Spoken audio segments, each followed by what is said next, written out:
Since January 2009, Professor Trevor Munroe has been director of Jamaica's National Integrity Action Forum, an anti-corruption coalition of public, private sector, and civil society leaders. And in 2011, he established the not-for-profit company, National Integrity Action Limited. As a scholar, Professor Munroe was appointed Professor of Government and Politics at the University of the West Indies in 1998 and founding director of the Center for Leadership and Governance in 2006. He had previously served as head of the Mona campus's Department of Government and was a member of the campus's strategic transformation team. Professor Munroe is the author or co-author of 8 books, primarily on issues of Caribbean democratic governance. His 1972 book on Jamaican politics remains the authoritative work on Jamaica's transition to independence. He has written extensively on issues of corruption and governance. A Jamaica Rhodes Scholar, Professor Munroe attained his doctorate at Oxford University. He has received many academic awards, including the UWI Vice Chancellor's Award for Excellence. Professor Munroe is currently a visiting fellow at the Sir Arthur Lewis Institute of Social and Economic Studies at the UWI and has served as consultant to the World Bank, the Organization of American States, and the Carter Center, amongst other international, regional, and national organizations. Please help me to welcome our guest speaker, Professor Trevor Munroe.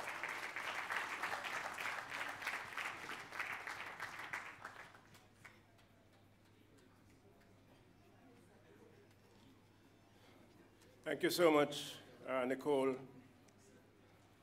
Let me first express very sincere appreciation to all the keynote speakers who went before me.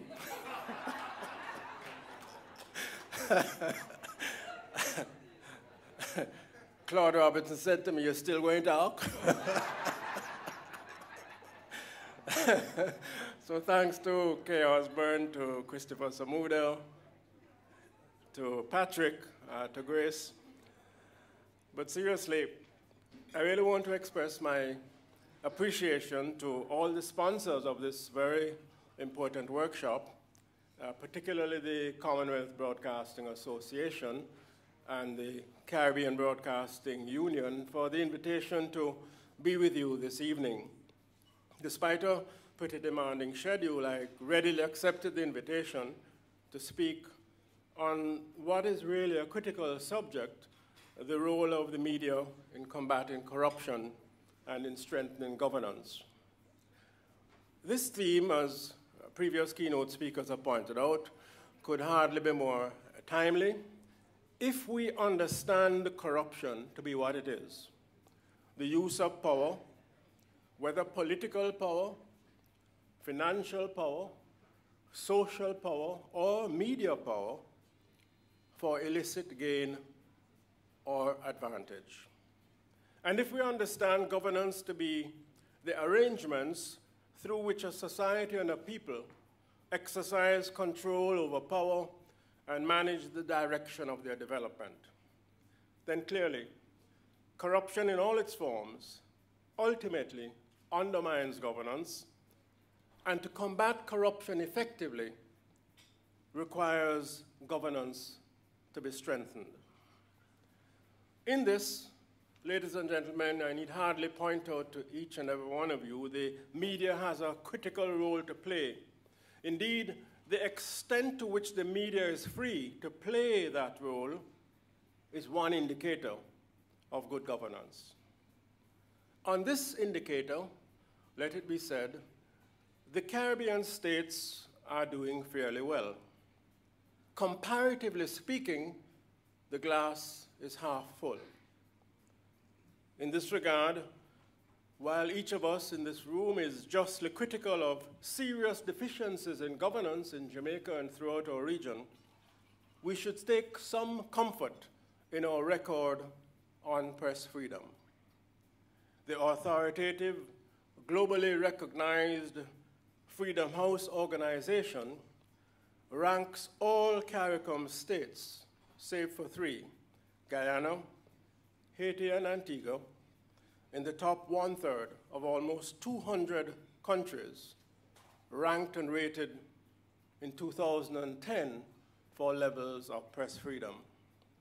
In fact, Jamaica and St. Lucia, you'd be interested to know, are in the top 10% in terms of press freedom, ahead of the United States, ahead of Canada, and Adam would understand, ahead of the United Kingdom, and other mature democracies when it comes to press freedom. In 2011, St. Lucia remained on top. Jamaica fell marginally below the United States while remaining ahead of the UK and Canada. Reporters who are here, broadcasters, media owners, editors, all should be appreciated for this rating, as well as those who hold political and economic power for not infringing on press freedom, at least up until now, to the extent that happens, regrettably, in so many other countries in the world. In this context, allow me to join those who have commented on one aspect of the role of the media in strengthening governance. That is the role of the media in combating corruption within its own ranks. And allow me to make reference to current developments in the United Kingdom and further afield in relation to News Corp, the media empire of Rupert Murdoch. Here is the clearest case, if you ever wanted one, of the use of media power for illicit advantage, thereby contaminating governance with corrupt relations between the press, the politicians, and the police. That is the downside. But the upside, as Kay reminded us, is that it is the media itself that triggered what is the dismantling of a media empire before our very eyes, and that is laying the base for strengthening governance in the United Kingdom and further afield. It is another newspaper, The Guardian, and most of all, an investigative reporter like many of you who are here, named Nick Davies, whose persistence, and let it not be forgotten, whose courage, persistence is one thing, courage is another in the face of pushback which each of you will have experienced, and if you have not, to the extent that you take a stand against corruption, you're going to be experiencing it in the months and in the years ahead. It is that stand that has become a model of those who understand the media's role in combating corruption.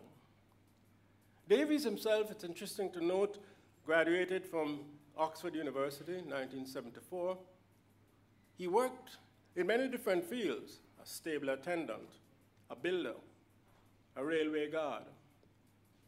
And he himself was inspired to go into media by the role models of investigative journalism of the 1970s, by Woodward and Bernstein. It was their expose on the Watergate scandal which led to President Nixon's resignation, which led, let us recall, to the strengthening of governance arrangements in the United States to deal with campaign finance, which was very lax before that, and to Davies himself deciding to try his hand in journalism. He started as a messenger at The Guardian. He is now an investigative reporter of global repute. Following leads, which many of you have had leads in your career, but haven't followed them through to the very end, and demonstrating courage in taking on the news of the world. And as the saying goes, the rest is unfolding history, as the corrupt in high places, previously untouchable, are being exposed,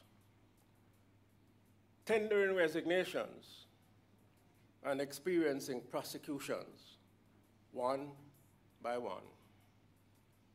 There is much in the Murdoch affair on which we should reflect. First of all, over-concentration of ownership in media, and therefore over-concentration of media power, like any other power, political power, economic power, can itself facilitate corruption of governance. Hence, a main role of the media, more precisely those who stand for integrity within the media, as well as the main role of regulation, self-regulation first and foremost, and external regulation, mindful of freedom of the press, as it must, in respect of the media, is to be eternally vigilant in the context of concentrated ownership and concentrated power. The media must lead by example, not just by precept. In relation to combating corruption, the Murdoch debacle teaches that in strengthening governance, the media must be alert to any corruption within its own ranks. A second aspect, ladies and gentlemen, of the role of the media in combating corruption is to expose and report the facts relating to corruption, particularly in high places, both in the private and the public sector, without fear or favor. At the grassroots level, Caribbean people, by and large, appear to be slowly extricating themselves from everyday, sometimes called petty corruption. In this regard, it's interesting to note that the Latin American Public Opinion Project, LAPOP, 2010, measures the people's experience in 5 CARICOM states, in Jamaica, in Trinidad and Tobago, in Guyana, in Belize, and Haiti. Experience of involvement in bribery or attempted bribery of police officers, government employees, local government officials, etc. It's so-called measure of corruption victimization. The good news is that only 8% of Jamaica's population and 9% of Trinidad and Tobago's population have reported having experience of bribery at that level. This is among the lowest of 26 Latin American and Caribbean countries studied in that report. Belize and Guyana are at the midpoint with 17% each, and Haiti experiences the highest level of these countries measured at 54% of the people reporting experiencing bribery of one kind or another. It should be noted, again, as we constantly seek to beat and berate ourselves for inadequacies in governance, it should be noted that Jamaica and Trinidad and Tobago's experience of corruption victimization is 3 times lower than the global average, where 1 in 4 people in 86 countries around the world report paying bribes in the 2010 Global Corruption Barometer. So much for the people's experience of what is described as petty corruption. Now for the bad news. At the level of the perception of corruption, the story is quite different. Amongst the 26 countries measured, the people of Trinidad and Tobago and Jamaica perceive their country as the most corrupt, with Guyana not far behind. In terms of country-by-country polling, surveys show that our people regard corruption as among the most negative aspects of our territories. In election after election, and I ask each of you from the 10 territories represented here, election after election in the last 10 to 20 years, across the region, corruption scandals have been significant. Governments have been removed, largely on grounds of being perceived as corrupt, and replaced by oppositions, largely on the basis of promises of integrity, only to repeat the cycle subsequently, thereby reconfirming popular concern with the issue of corruption and contributing to widespread public cynicism.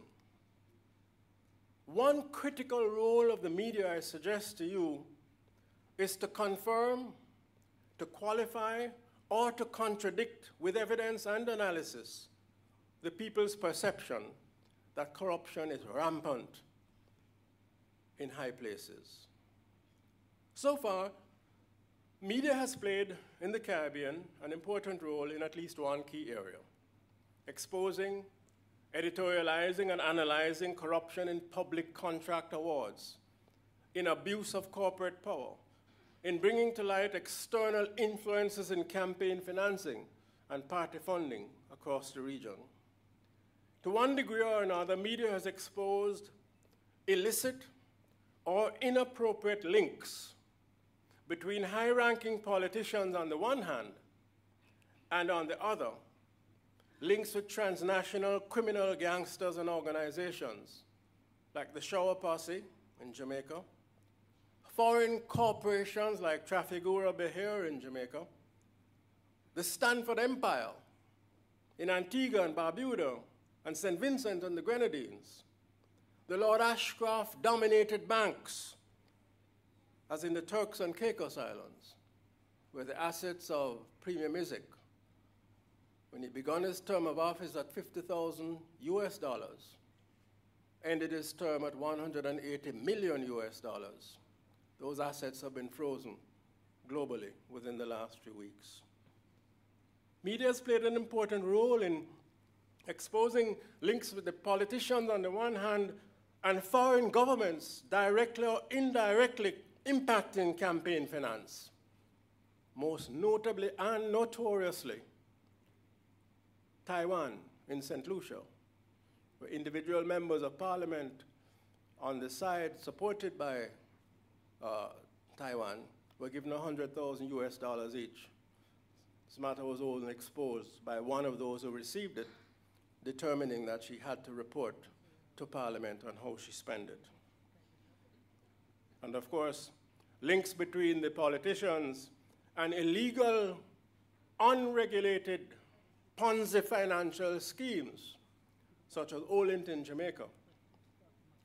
And of course, not to be forgotten, links between the politicians and big local private sector entities, such as CLICO, which made substantial donations to government and opposition in Trinidad and Tobago, as well as in Barbados.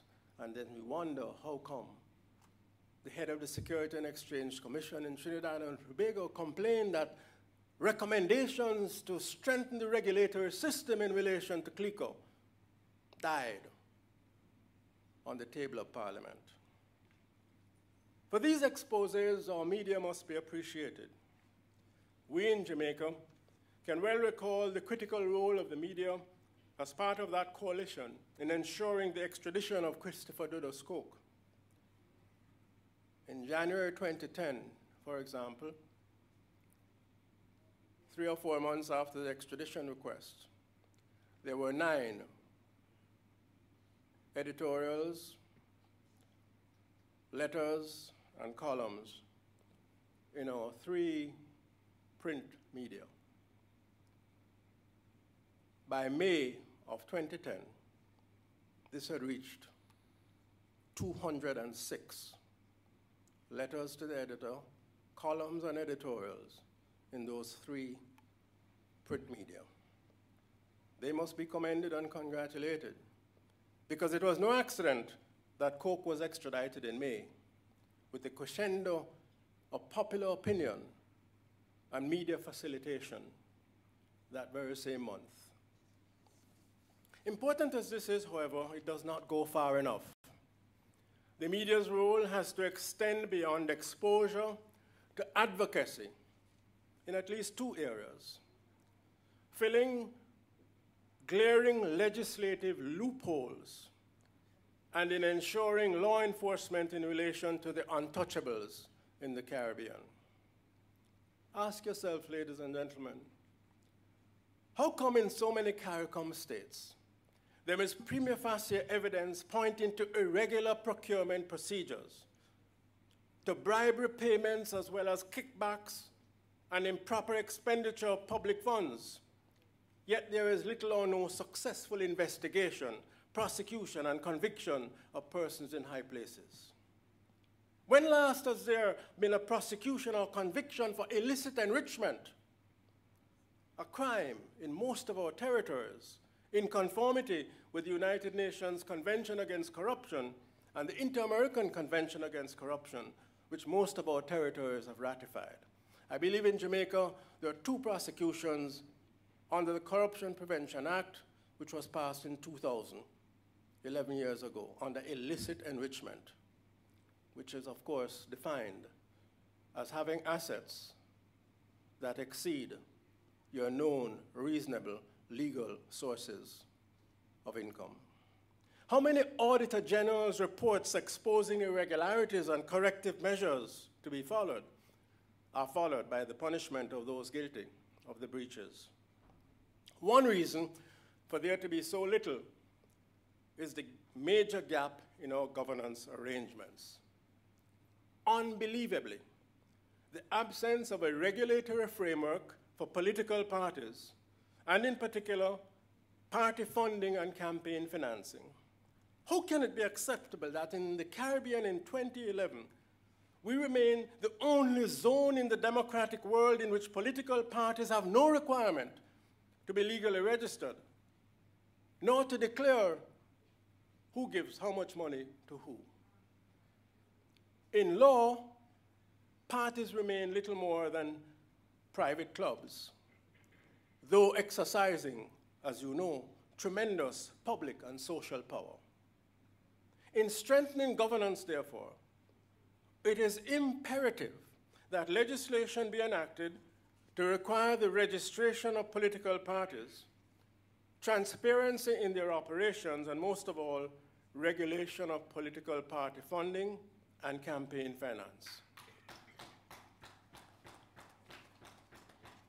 The media has a critical role, not just in exposing scandals. That's okay. Scandals that can lead to the removal of one government whom the electorate believes to be very corrupt, only to replace it with another government whom the electorate believes to be relatively clean, only to discover that the new government behaves in a manner as corrupt as the old. Let us remember, in 2005, October, in Jamaica, 2006, let me be accurate, a tremendous national outcry. Every single association, private sector group, social organization after Trafigura called for campaign finance. We're now in July 2011. It does not exist. We allowed ourselves to be distracted into the electioneering, necessary as that is, but we took our eye off the ball. A key way to strengthen governance is to facilitate accountability in between elections as well as during elections. As we speak, ladies and gentlemen, there is much hope. In Jamaica, the Parliament, the first in the CARICOM region, has approved the recommendations of the Electoral Commission relating to the registration and funding of political parties. That was November 2010. It is now July 2011. The law has yet to be passed, despite the Parliament's approval. I suggest that all well-thinking Jamaicans, inside and outside the political parties, but most of all the media, must demand enactment of the legislation to register parties and to regulate party funding. Equally, the Electoral Commission of Jamaica just last month, June, after extensive consultations with the political parties and with civil society, has now produced a report dealing with campaign financing, a very important and critical first step, prohibiting contributions to parties from what are described as impermissible donors. And amongst impermissible donors are foreign governments. What happened in St. Lucia, had this law existed, would be illegal. This report establishes limits for campaign donations. It establishes limits for campaign expenditure. It establishes conditions for state funding of parties. And it establishes, very important, reporting and disclosure regulations dealing with contributions to parties.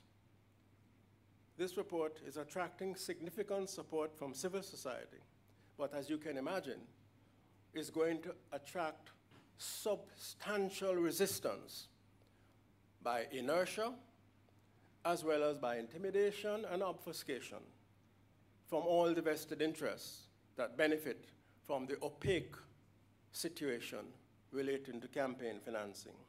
All well-thinking Jamaicans, and the media in particular, must demand prompt endorsement by our political parties who, as we speak, are considering the final June report and enactment of legislation well before the next general elections. So, plugging legislative loopholes is critical, but enforcement of the law is equally so. You can have the legislation. If it's not enforced, it doesn't really do what it is supposed to do. If we are to more successfully combat corruption and to strengthen government. In this regard, we and the media must demand that there should be no untouchables. Up until a few days ago, not even Nick Davies could have anticipated what his persistence and his courage has done. Rupert Murdoch is now untouchable, and so is James Murdoch and others who were beyond the scope of law and beyond the reach of public opinion up until a few days ago. Investigation, successful prosecution and incarceration of those guilty of paying bribes and taking bribes must be demanded with Nick Davies-type courage and determination.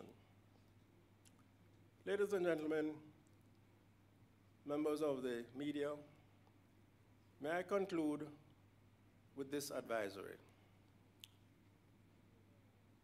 Available evidence suggests that Caribbean people are getting tired, very tired of corruption in high places, even more so of the economic distress and injustice which accompanies the corrupt use and misuse of resources which should go to development and to the enhancement of the position of the disadvantaged and the vulnerable.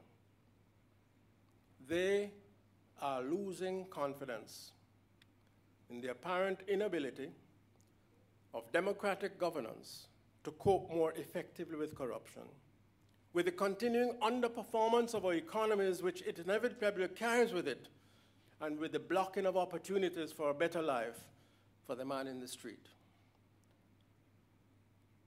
The Latin American Public Opinion Survey of 2010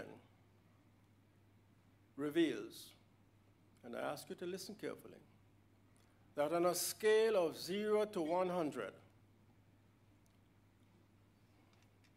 support for dangerous authoritarian alternatives to democratic governance is reaching levels of deep concern. In Jamaica, the support for a military coup on the scale of 0 to 100 was 34.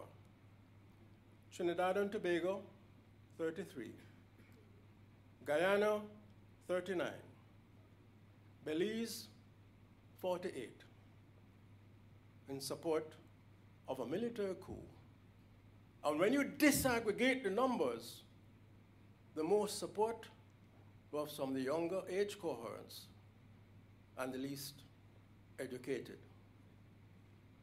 The cohorts which suffer the most from the continued corrupt interdiction of resources that should go to human development. This is a more serious development in what hitherto is a zone in which the edifice of democracy had appeared unassailable. Never forget, in 1999, when Musharraf in Pakistan seized power, the masses of the people came out in the streets in support because of the degree and extent of corruption in that country. They live to regret it, those who survived. So, there is now a tropical depression called corruption. It can but need not develop into a tropical storm named corruption. It can and need not develop into a Category 5 hurricane. The media has a critical role to play in dispersing this depression and the storm clouds and in strengthening governance. In playing the role, the key target for the media is to be alert to any corrupt contaminants within its own ranks, first of all, and to focus on preserving the freedom that we have, as well as on ensuring that legislation and law enforcement in what is now the main arena of corruption, public contracting, party unregulation, and campaign finance, those main arenas of corruption have got to be our target in this electoral season in the 3 CARICOM states in which elections are due. I suggest to you that if we make the breakthrough in Jamaica in dealing with the violation of public contracting rules, party funding, and campaign finance, it will start a process throughout the CARICOM region that will restore confidence in our democratic arrangements, which will strengthen governance and allow us to move beyond what is now a storm cloud on the horizon. Loss of confidence in democracy and democratic arrangements, and the turn to authoritarian solutions, either in communities in the form of the Don or at the national level in terms of something as dreadful. I commend you for what you have done so far, and I urge you to build on that foundation in ensuring that the role of the media in strengthening governance and in combating corruption is enhanced, even as you must anticipate pushback, intimidation. It's going to demand the courage and the persistence, which I'm sure exist in each and every one of you. Thank you very much.